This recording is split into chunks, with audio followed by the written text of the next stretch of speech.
All right, the first thing that we're going to do is talk about developing approach. But before we can do that, we have to break it down into teaching your athletes how to sprint effectively. Ultimately, the number one determining factor in jumping far is sprinting fast. So a lot of times your long jumpers are your sprinters. It's okay for you to have your long jumpers do your sprint workouts and do all the different sprint drills with your sprinters on the track. The number one factor in jumping far is running fast through the takeoff. So we're going to spend a little bit more time than we normally would in just teaching proper sprint mechanics before we go on into the actual progression of the long jump approach. The first thing we're going to talk about is having our body in proper alignment. We want our hips nice and tall, all right? And as we sprint, we want to think about having our knee up, our heel pulled up towards our rear, and our toe up in what's called dorsiflexion. Our toe being pulled up towards your shin, not dangling down this way, all right? And then as we move, we want to make sure that our focus is on having the ball of our foot strike the ground directly underneath of us. The first drill that we're going to do is what's called the walking A march. Michael here is going to demonstrate it. Notice he has his knee up, his heel up under his rear end, and his toe pulled up towards his shin in what's called dorsiflexion. His foot is striking directly underneath of him on the ball of his foot. Notice he's getting his knee up, trying to get his knee up to parallel with the ground. All right. His heel is coming up towards his rear, and his toe is pulled up in dorsiflexion towards his knee. The next thing that we're going to do in teaching our athletes how to sprint correctly is do what we call the cone drill. All right? I have 15 cones here. I have the first 3 cones 3 of my feet apart. So if you have a reference, I wear a size 10.5. All right? You want to put your first 3 cones 3 feet apart, your next 3 cones 3.5 feet apart, the next 3 cones 4 feet apart, 4.5, 5. Okay? And now what we're going to focus on here is the same basic sprint mechanics that we had in our walking A march. Our knee up, our heel up, our toe up. Now what we're going to promote here is our athlete getting their knee up over the cone and striking the ground directly underneath of them. Michael here is going to demonstrate and accelerate through the cones.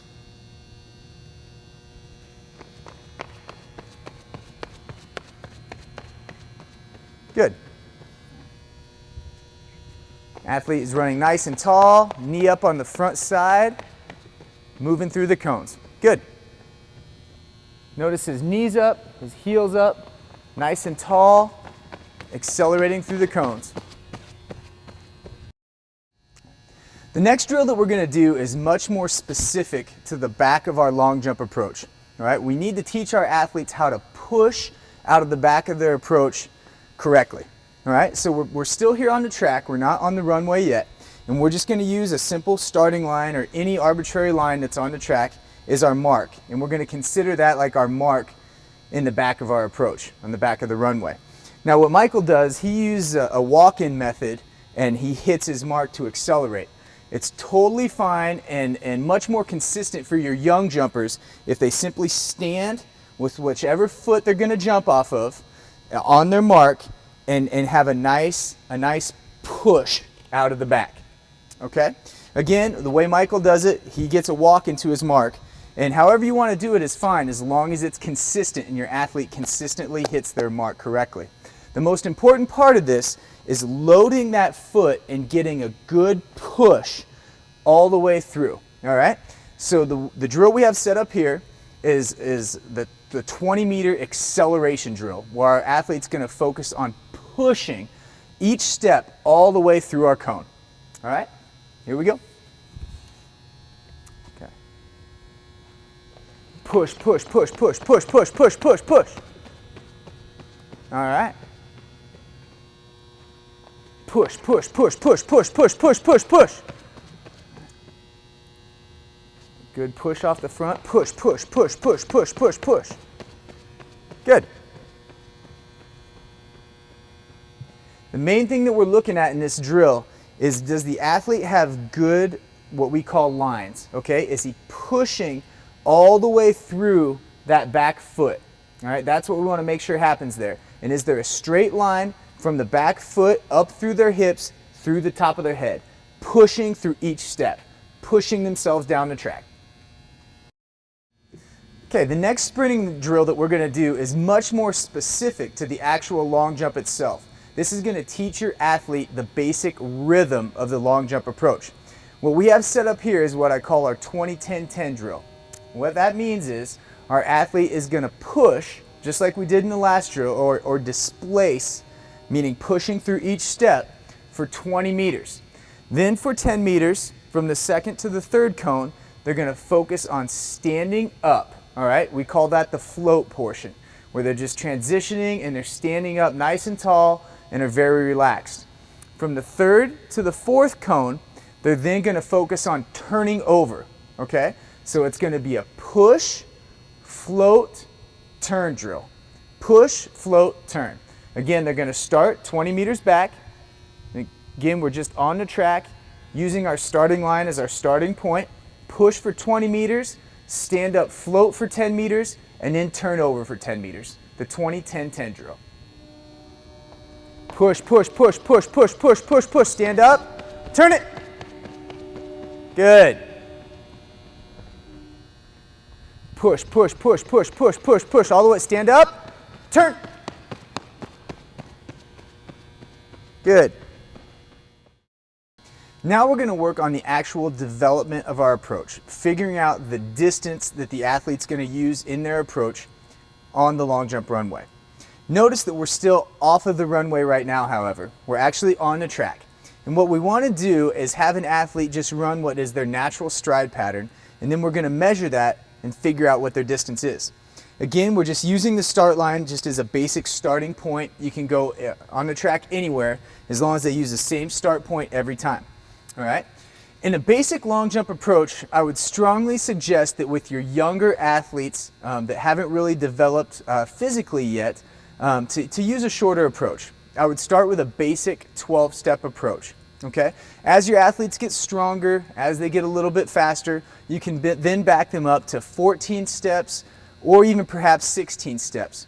I would always use an even number of steps in your approach because it's very simple for the athlete to understand and simple for you as a coach to see what's going on as they compete. All right, so if we have a right-footed long jumper, okay, like Michael is, he's actually gonna just come up to his starting point and make sure he's consistent, all right, and he's gonna push from here, all right. As a coach, I am gonna count what's called his takeoff steps. All right, so every time his right foot strikes down, I'm going to count that step. All right, so the way I count it, when his left foot hits down, I just go step 1, step 2, step 3. Okay, so for demonstrating, in this particular instance, we're simply going to start with a very simple 12-step approach. On his 12th step, I'm going to take a small piece of tape and mark it on the side of the lane where he can't really see it, okay? We're going to have the athlete then do this multiple times and figure out roughly what their distance is, their natural distance is, trying to use that same sprinting progression that we just did, all right? Then we're going to simply measure from the most consistent point back to the start line, and that's the distance of the approach. Here we go. Walking into it, step 1, step 2, step 3, step 4, step 5, step 6. All right.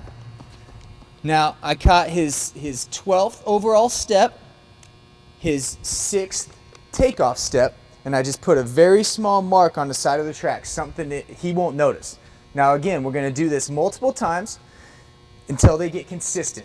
Once you see a consistent pattern take place, you're going to take a tape measure, measure from here, back to the start, and again, that's the distance of the approach. All right. We've had Michael demonstrate this 5 times now. What I've done here on the track is I've marked each time his takeoff foot has hit the ground where his toe is, okay? You can see we have a pretty consistent set of marks right here, all right? In watching it as a coach and looking at the pattern, I noticed that his best approaches were his most consistent 2 right in this area here, okay? This one was a little bit off, this one was a little bit off, and he seemed to look pretty natural with this pattern right here.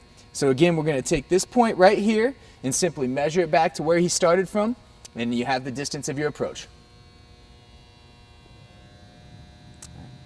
We've just got done figuring out our distance of our approach off of the runway on the track. All right, we measured that distance, what our athlete Michael here was most consistent at. All right, now we're going to take it over to the runway and we're simply going to measure back from the toe board that exact same distance. When you measure your step, you want to make sure that you hold the tape measure correctly. All right, you can see the white here. This is a fair jump. Anything over the white is a foul. Okay, so we're going to measure exactly from the white right here. Michael's going to pull his tape measure back and mark his step with his tape. All right. His distance happens to be 84 feet. Okay. Now, once again, I want you to note that Michael's a 26-foot long jumper. So his approach distance is going to be quite a bit further than most of your athletes. All right. You're going to have some athletes that might be up near half that distance, 45 feet maybe, or 40 feet, or whatever it may be. Yeah.